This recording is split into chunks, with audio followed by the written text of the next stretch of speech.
I'd like to welcome on my podcast today my good friend Rob Fraser. He's the founder and CEO of Outway. They make the most wonderful, best socks in the entire world. Right, Rob? That's right. You've nailed it. So, welcome. It's good to see you again. It's great to see you. Happy to be here. So, I'd like to just have turn this over to you for a minute to let you tell people who you are and your background and how you got to where you are now. Do you mind doing that? Sure. Yeah, I'll try and keep it short. I tend to. It's a big story, but I'll be as concise as possible. So, yeah, I'm Rob. I live here in Victoria, BC, Canada, but originally from the Toronto area.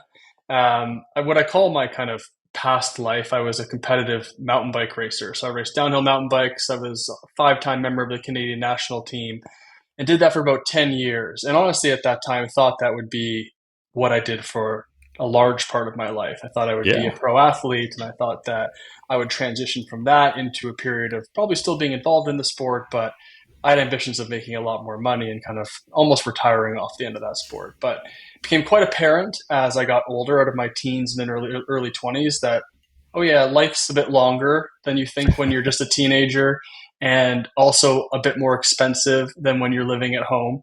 And where I was kind of headed in the sport, had to come to the harsh realization that I had peaked, and where I needed to get to live out that dream, and where I was unlikely possible, but a bit of a risk to try and give a few more years to see if that would be possible. So made the difficult decision to retire and walk away from the sport, and really went on this journey of trying to rediscover who I am and what am I going to do with my life, because it was this all encompassing, and you know me, it's all in, focused, intense journey on I am a mountain biker, I'm a racer, this is my life, to who am I, which was quite a difficult period.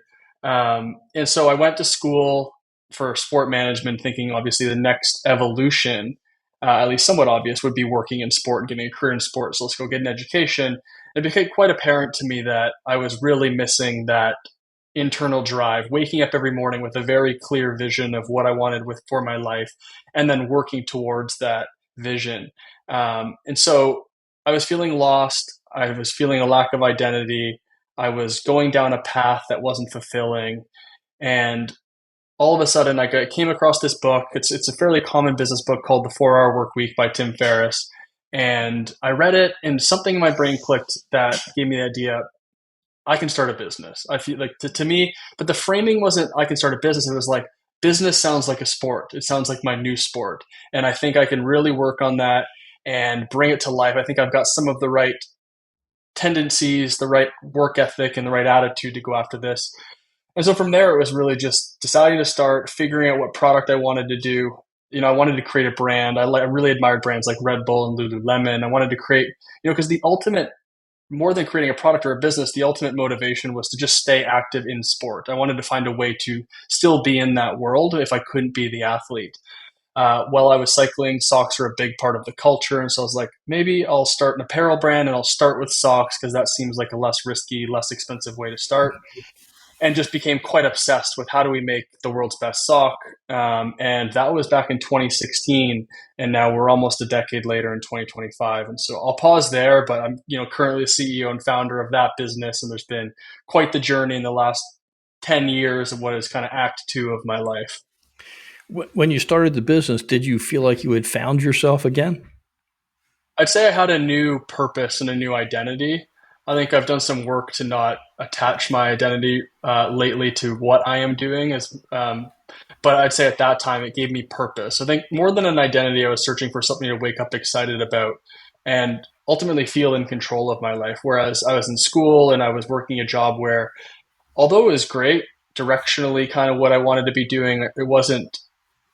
I didn't feel in control, and that's quite important to me after also doing a lot of work. So, yeah, I felt almost immediately this passion and excitement for what I was doing again. And you picked socks because socks were kind of a low risk. Is that what you said? Why did you pick socks? Well, I had socks. They seemed low risk in the sense of other pieces of clothing. were more complicated to produce. In hindsight, in reality, actually, socks are quite far more complicated in many ways. So that was just my kind of like naivety. I was a bit naive. But in cycling, socks are a big part of the culture. And so oddly enough, when I transitioned out of cycling into school, I would still wear my like fancy cycling socks. And around school campus, I was known as the sock guy before actually having a sock company. And now I'm very cemented in the sock guy frame in most people's mind. So it was just almost this kind of like serendipitous slash part of who I was already manifesting in the business. And I liked socks. I thought they could be improved. The real simple insight I had, like I could looking backwards make it sound like I had this master business plan and unlocked all these insights we've got over the last 10 years. But the real simple insight was socks were very use case specific. So people were wearing socks for a business use, then a different pair for athletic use. And the world was moving into more of an athleisure sort of less formal, more casual wear culture, where I thought it would be a good idea to have one pair of socks that could do it all. So let's merge performance with comfort, with design, and create the only pair of socks you'll ever need for whatever you're going to do. So that was the simple kind of like goal of the product, and we're still doing that today. So you could be cycling with those socks and then go to a party in the evening in the same socks. Yeah, the same. You might want to change them because you might have sweat a little bit, but you could have multiple pairs of the same sock. You wouldn't need to, get a different version of it. It should be well designed, comfortable for all of those different use cases, as well as technical for those use cases. Yeah. Now, how did you and I meet? Do you remember?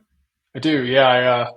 Mutual friend Andrew Wilkinson. Him and I are friends, and he's a fellow entrepreneur and further along on the journey than I am. But he's someone I look up to, and I had messaged him just as kind of I think a lot of entrepreneurs go through like ways to improve themselves, ways to learn more about themselves, maybe what some of their blind spots are. I actually candidly asked him about like business coaching or therapy. And he Mm. said, "Hey, before you do that, you should go do this program with Dr. Jack Skeen. He's got this Mm. roadmap program. That's your kind." Of, he's like, "That would be your foundation to then go out and maybe do some coaching and some further work." And so he introed us, and we went through the process. Were you skeptical at first? I was actually just with Andrew this past few days, and we were talking about going through the roadmap with. We were with the 25 other founders, and so maybe some more people coming your way because we were talking quite highly of the experience. But um, him and I shared that we both have the ability to kind of jump into things quite easily, and not we'll do an analysis. But was I skeptical or nervous? No, I was like, what do it seemed pretty asymmetric. Like worst case, it's a bit of money and time. Best case is it's somewhat path changing and life changing. And in my case, it was the positive side of that. So I think for Andrew's sake, he had learned about from another entrepreneur, Monit, I think, Yes, Parabai or Monish Pabrai. yeah, exactly. And then so I learned from Andrew, and I think him and I both were pretty happy just to jump in and see what happened, and we both had great experiences. What was the process like for you? So I had no expectations. I didn't know what to get. What I really wanted to understand was I didn't want to go with expectations, first of all. Secondly, I wanted to kind of let it go where it needed to go. So really rely on you to help me uncover where should we even start. Mm. And I think, it was interesting. I think where we ended up was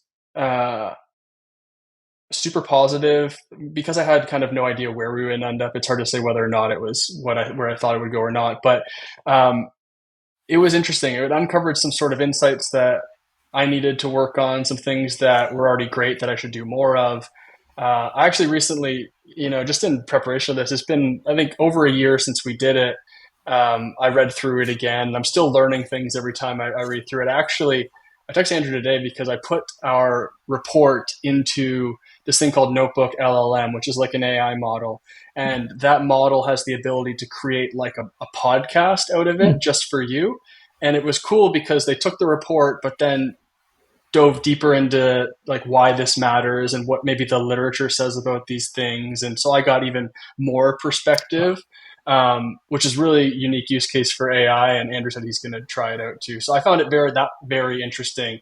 So I'm still learning to this day of kind of like, the way I'd explain it is you provide me and others with what's called the roadmap, but it's like a mirror. It's like how do you actually, it's a unique opportunity to get a full kind of 360 perspective of yourself, because we're usually seeing just what we want to see, or we're biased, or we're maybe unable to see some certain things. So yeah, it was definitely a unique experience, and I'm still learning every time I reread it.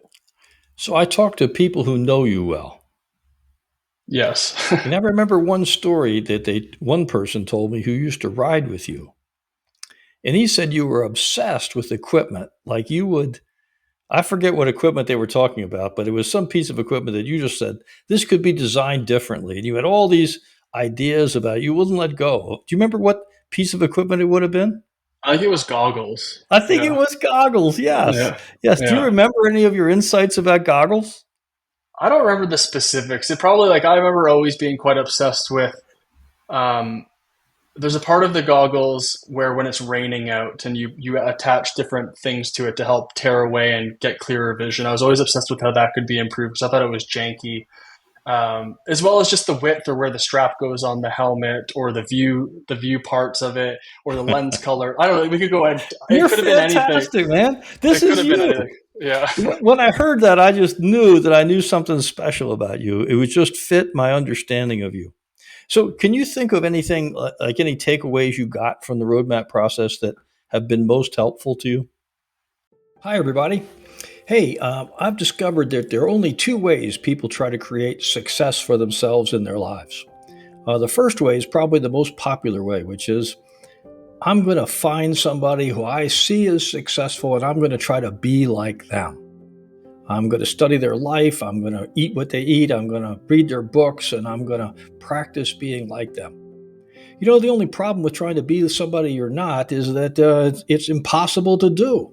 And sooner or later, you just fall short or give up. You just can't do it. The second way to create success is to double down on discovering who you are. You know, everybody is amazingly unique and has been given a gift to live life that can be very powerful if you discover it and develop it. And that's what I do. I work with people not who want to be like somebody else, who want to figure out who they are and align their life with who they are. If that's you, give me a call. I'd be happy to talk to you and discover if you're the kind of person I can help. Thank you so much. Well, I think one thing I wanted to work through was moderating myself. So, like, how you show up in the world, and I think it's like being authentic. And I think we tend. I think my personality would tend to shape to how I think people want me to behave, Mm. for acceptance. And my childhood and upbringing definitely taught me that. I learned that like, acceptance comes through achievements, and I've got to be a certain way to be accepted, where those things are not inherently true. And so one thing I changed is, for a while I was keeping a daily kind of like prompt and answering a question: when did you moderate yourself today? Meaning, when did I not say what I actually felt? Probably in service of someone else, or because I didn't want to fear rejection.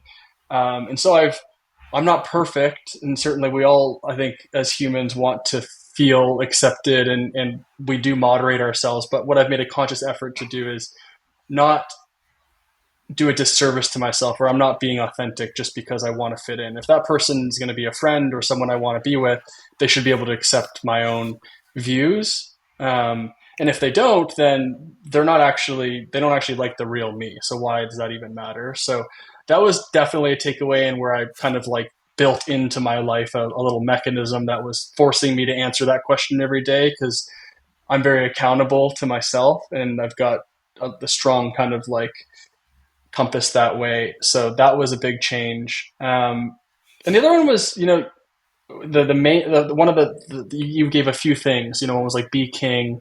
One was the main one was be okay with socks, because I think I was struggling at the time with, are socks enough?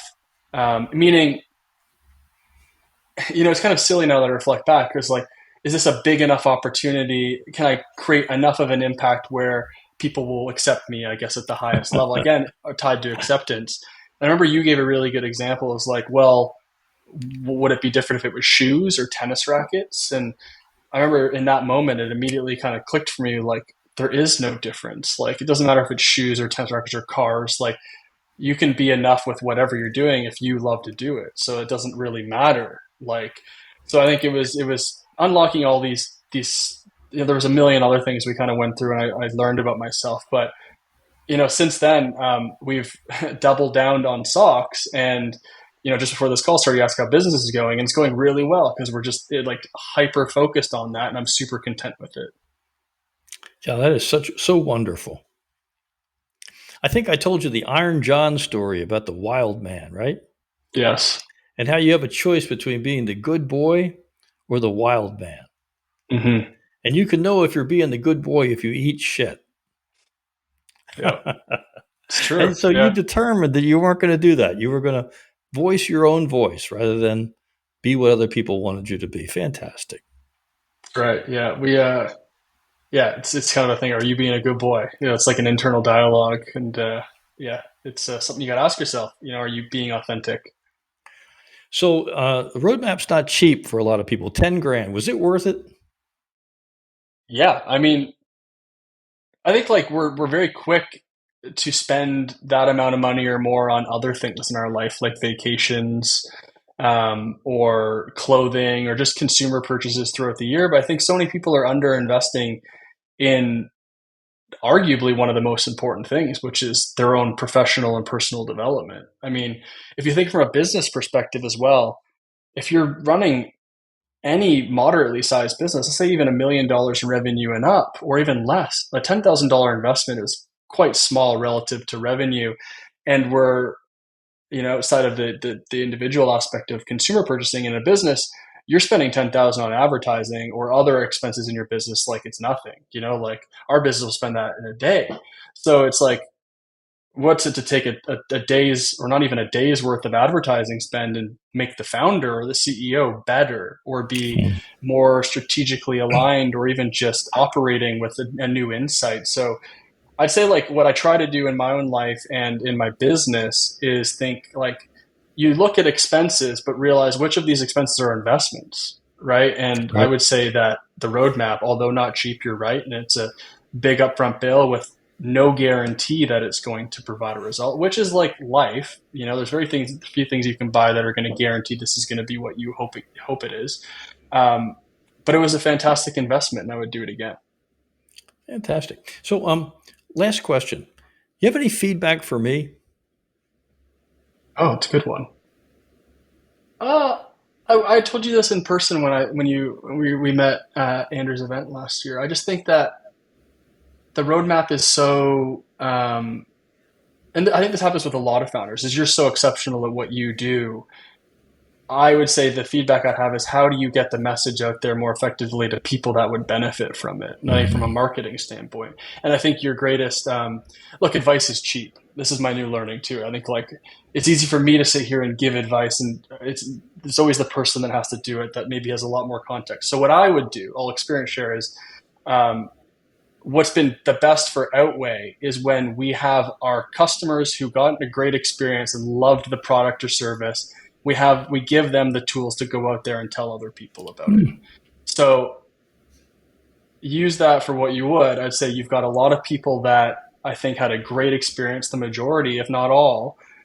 If there were ways for them not only to do this, that they're very happy to do podcasts and talk to other friends privately about it, but if there were ways for them to spread the message effectively to make sure that more people got to enjoy the benefits of doing the work, right? And everyone I talk to about it on ultimately says like I need to do that, right? And so that so use that for wherever that takes you. But I think that's what I've seen be successful for our business.